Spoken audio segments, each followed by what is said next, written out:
African violets are known for near constant blooming, so when the flowers stop and never come back, most owners assume the plant is simply done.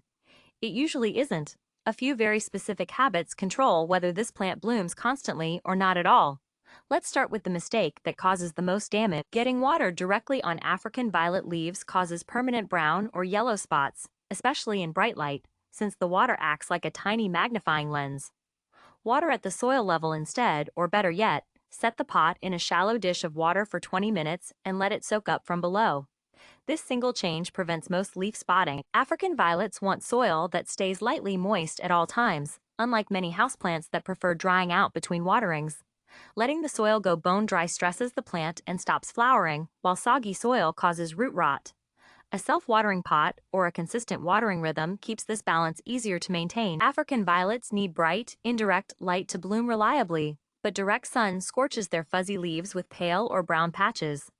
An east-facing window, or a spot a few feet back from a brighter window, usually provides the right balance. Too little light is actually the more common problem, showing up as long stems and no flower. But the next mistake works against blooming too. Heavy fertilizing pushes African violets to grow more leaves at the expense of flowers, the opposite of what most people want from this plant. A fertilizer formulated specifically for African violets, diluted and applied every few weeks during active growth, supports blooming without overwhelming the plant. African violets have shallow root systems and actually bloom better when slightly root-bound in a small, shallow pot rather than a deep, roomy one.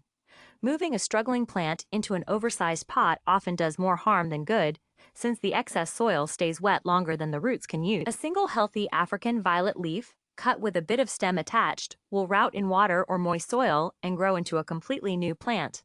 Roots typically appear within a few weeks, followed by tiny new leaves at the base.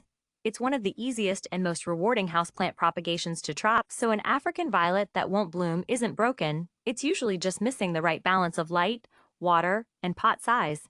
Get those three details consistent and this plant can flower nearly year-round for years to come. If you want the complete guide with a troubleshooting chart for common African violet problems, it is linked in the description below.